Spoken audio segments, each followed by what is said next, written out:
and he's the UN chief of the UN climate program. He's the top honcho, the manager of this Copenhagen gathering of ghouls. And he had a secret meeting with Obama about 10 days ago to try to develop a fallback strategy for Copenhagen, was since they could not get the treaty signed, sealed, and delivered in all of its legally binding details. And they couldn't do that because China and India said no, and it's good for us that they said no. Thank God they said no. China and India basically say, we will not let ourselves be strangled by this carbon insanity, right? We'll give you some lip service, but more than that, we won't give you. Go China, go India, that's the way to go. Because, of course, in our country, we have morally insane leadership that's not even capable of that. So there was also a big rebellion of African countries that felt that they were being shortchanged on the development aid side of this. And they're absolutely right, because the goal of this is to cause genocide among them before anybody else. And a bunch of other non-aligned countries, smaller island states, a whole catalog of different groups of countries have registered the fact that they're not happy.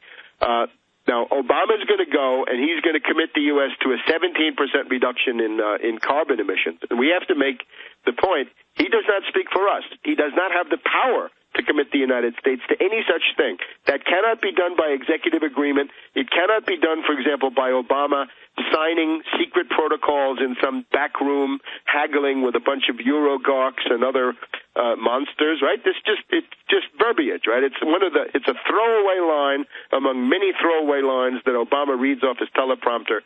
It does not bind us. So I think the possibilities of making this thing a deadlock are there, right? They're real. And we've got to mobilize, right? You've got to make sure that the Congress hears from you, and you've just got to manifest that U.S. public opinion repudiates and rejects this entire thing. There's a special anti-American feature in all this stuff, in case people haven't noticed, which is this idea that the U.S. is the land of scientific optimism and the belief that technology and science can solve human problems, right? That seems to be what the U.S. is blamed for. And I'd say good. That is one of the main good things you have in this country still. Europe, obviously, the land of cultural pessimism, historical pessimism, the idea that, the human condition is tragic. Well, no. We don't accept that, and that may be stylish in certain intellectual milieu, but that's a bunch of garbage and baloney.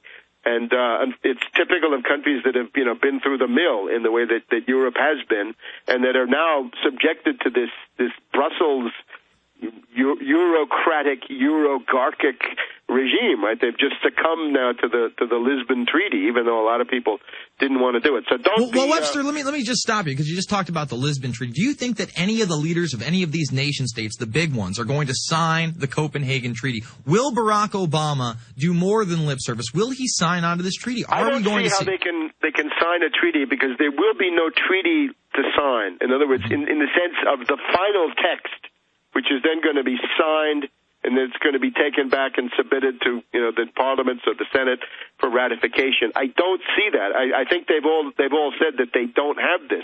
Now, maybe they're lying, but I don't think it would be in their interest to lie about this. What they're going to try to do is to get a general political set of guidelines that they all commit to. And again, we have to stress that has zero value, that Obama is a lame duck. He is a minority president now, according to most of the polls. He will become more of a minority president, and all chances are that he will lose control. He will lose his majority in the Congress, in less than a year. So it's a matter of, again, gridlock. The best thing you can hope for, where you have the Democratic Party with Obama, and then the reactionary Republicans, who are in no way any better, right? These are remember the Republicans today who tell you that they're so concerned about deficits. This is the party with Ronald Reagan. Deficits don't matter. As Dick Cheney said, Ronald Reagan proved that deficits don't matter. That's the Republican Party. The Republican Party, borrow and spend. The Democratic Party, tax and spend. Take your pick. No thanks. We're not going to take that pick. And anybody who does that is a fool and a dupe.